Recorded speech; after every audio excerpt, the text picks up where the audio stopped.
ans, Lucien Jean-Baptiste a tenté, sans force et sans armure, d'atteindre l'inaccessible étoile qui le conduirait sur les planches d'un théâtre. Nous le retrouvons aujourd'hui acteur et réalisateur d'une comédie où le courage, l'amitié, la croyance et le rêve deviennent une tendre leçon de vie. Il y a dans l'humanité de ce cinéma un petit quelque chose de Franck Capra qui fait du bien. Pourquoi est-ce que tu veux faire du théâtre? C'est un rêve de gosse. Je vais te faire travailler en binôme avec Clément, tiens. Roméo et Juliette. Pourquoi je fais Juliette, moi? Bouh. Comment ça va, Lucien? Bonjour. Ça va bien, fort bien. C'est incroyable de se retrouver sur cette scène de théâtre. Ah bah ouais, c'est incroyable, c'est même magique. Tout a commencé là, pas ici, mais sur une scène de théâtre. Pour vous? Ah ouais, pour moi, ouais, le cours Florent, j'avais 31 ans et je m'étais inscrit à un stage. Et quand je me suis retrouvé, une scène qui était beaucoup moins grande, mais les lumières, tout ça, j'ai senti que c'était là. Et puis le cinéma mêlé au théâtre, c'est parfait. C'est parfait pour parler de mise en scène. Lucien Jean-Baptiste, il y a une tradition dans cette émission. Je demande au metteur en scène que je reçois de mettre en scène cette interview. Vous avez des caméras, vous avez des assises, vous faites ce que vous voulez. Alors moi, ce que j'aime bien dans ce genre de plan, ce que j'aime bien, c'est quand, voilà. Mais alors après, il faudra faire le contre-champ. Alors qu'est-ce que je fais? Je tiens compte du fait que les caméras sont dans notre dos ou C'est vous qui faites ce que vous voulez. Alors moi, je mettrais, vraiment, je ferais quelque chose d'assez symétrique. Et je ferais, je mettrais, voilà, comme ça. Et où est-ce qu'on met les caméras, Lucien? Eh ben, on se mettrait comme ça, on aurait des plans là, et puis on aurait quelque chose qui récupère ça, et puis surtout, j'aimerais bien faire fonctionner ce plan de dos qui... Voilà. Ou alors, ce qu'on va faire, mieux, ça y est, parce que la mise en scène, ça rigole pas, on va se mettre face à face, et là, ça va être très beau. Comme ça, je peux bénéficier, quelque chose de... Voilà, une espèce de, d'en attendant Godot, chose de très frontal, de jeu, de masque. Celui qui rit, celui qui est triste, voilà. Et là, on est bien. Là, on est bien. Ouais. On se regarde, on tient pas compte de la technique. Le spectateur nous regarde, et je pense que ça peut faire quelque chose de pas mal comme ça. Eh ben, c'est parti. Chouette. Allons-y. C'est votre troisième long métrage en tant que metteur en scène. Est-ce que ça y est, vous vous êtes familiarisé avec la grammaire de la réalisation? Est-ce que vous pouvez parler de taille de focale, de direction de lumière, ou vous dites non, ça je laisse à d'autres et mon intérêt, c'est la direction d'acteur? La première étoile, je trouvais qu'en termes de caméra, je n'avais pas vraiment la grammaire d'un mouvement de caméra.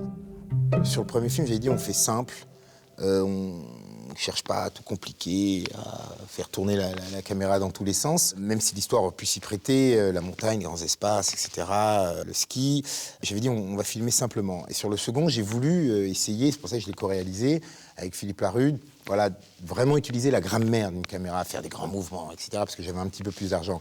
Et finalement, je me suis rendu compte au troisième film que mon vrai plaisir, c'est la direction d'acteur. C'est-à-dire, je ne peux pas je n'ai pas envie de passer 4 heures à attendre une lumière ou attendre à régler un mouvement et avoir 2 prises. J'assume maintenant priorité au jeu, aux acteurs, et toute la technique se met en place autour de ça. Benoît Jacot dit que la mise en scène, c'est l'art de la contradiction. On ne filme pas la beauté en faisant du beau. On ne filme pas l'ennui en étant ennuyeux. C'est quoi pour vous la mise en scène, Lucien Jean-Baptiste? C'est un parcours de sincérité. J'essaie de faire un cinéma très réaliste et je vais ajouter une petite couche de comédie, une petite couche de... on est quand même au cinéma, on essaie d'être un peu artiste, mais au départ, la réalité de la vie. On passe au cas concret? Bien sûr. Le jury, il faut l'émouvoir, il faut le surprendre. C'est ça le théâtre. Vous allez nous donner à voir ce qu'il y a de plus intime en vous. Vous allez être le violon et le violoniste, l'instrument et l'interprète. Alors à partir de maintenant, vous ne quittez pas d'une semaine. Vous vivez ensemble, vous bouffez ensemble, vous dormez ensemble, vous faites tout ensemble. Dans cet extrait, on voit que vous vous mettez en scène. Quel est le critère qui permet au réalisateur que vous êtes d'apprécier le jeu de l'acteur?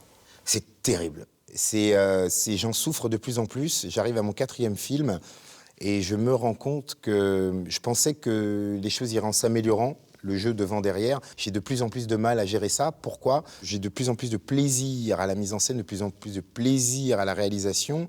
Et du coup, en jouant en étant acteur, il y a une part de la réalisation que je perds, que je ne contrôle pas, et une part de plaisir aussi. Mais alors la question, Lucien, je la pose au réalisateur que vous êtes. Quel est le critère qui permet d'apprécier le jeu de l'acteur Jean-Baptiste? C'est-à-dire à un moment, quand est-ce qu'il dit « Ouais, cette prise, elle est bonne et on n'en fait pas une autre » C'est simplement, je regarde, mais c'est dingue, ce que vous appuyez là, vous avez touché un point hyper terrible pour moi. C'est... Aujourd'hui, j'ai pris la décision, à partir du moment où on sera plus de 2 dans la scène, d'avoir un coach. C'est-à-dire de prendre quelqu'un qui va veiller, qui va être le garant de mon jeu. Parce que quand on est 4, 5, 6 comédiens, le temps que je regarde le jeu de chacun, ça fait autant de prises pratiquement. Et après, je m'occupe toujours de moi en dernier. Et quand ça vient à moi, quand c'est à mon tour, on n'a plus le temps, il reste une prise, on doit passer à autre chose. Je me fais avoir. Alors, c'est pas un truc égoïste, égotique. Mon truc, c'était de me faire coacher avant, de répéter toutes mes scènes, d'avoir déjà des grandes lignes. Comme ça, sur le plateau, il me restera peu de choses à régler. Mais je me rends compte que ça reste un exercice très difficile. Alors, j'appuie, je suis un peu sadique. Encore un peu là où ça fait mal. Quel est l'ennemi de l'acteur Lucien Jean-Baptiste que le réalisateur Lucien Jean-Baptiste corrige? Mon ennemi majeur, c'est quand le réalisateur s'immisce dans le jeu de l'acteur. C'est-à-dire que d'un seul coup, concrètement, je suis en train de jouer et à un moment, j'observe l'autre. Et là, c'est le réalisateur qui prend le dessus. De quoi? Normalement, je suis censé être en fac de droit. Je devrais être avocat. Objection. Bon, ça m'a saoulé. Mais mon père, plus tard, quand je serai une star, et qu'il sera chez Drucker, je peux te dire, il dira, oh là là, Clément. Moi, je pensais qu'il y avait en fac de droit, et en fait, il y avait encore de théâtre déjà à l'époque. La passion était là. Oh, donc, c'est cet exercice schizophrénique. Je dois effacer complètement le réalisateur quand je joue. Et ça m'est très difficile. Et là, c'est plus le personnage, c'est le réalisateur qui fait « Ah, c'est super ce qu'il est en train de faire ». Et là, je fais merde. Et dans ma tête, je me dis merde, pourquoi? Et c'est à moi de donner la réplique. Et c'est pour ça qu'il me faut 2, 3 prises pour que le réalisateur disparaisse et qu'il n'y ait que le personnage qui soit là. Est-ce que vous diriez que jouer est un acte de soumission au réalisateur que vous êtes?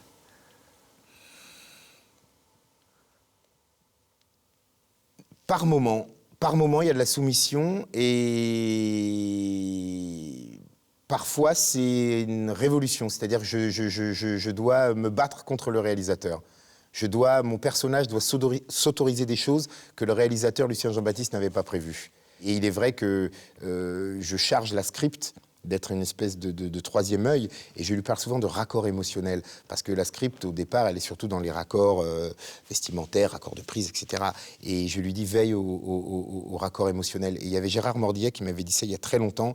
Il m'avait dit, Lucien, le seul raccord qui compte au cinéma, c'est le raccord émotionnel. On s'en fout du col, du machin. Parce que si les gens sont dans l'émotion, ils verront pas que le col est... Et il est vrai que je la charge de ça. Parfois, je suis obligé d'oublier le réalisateur, de me faire violence, d'être irrespectueux pour donner quelque chose d'intéressant en termes de jeu.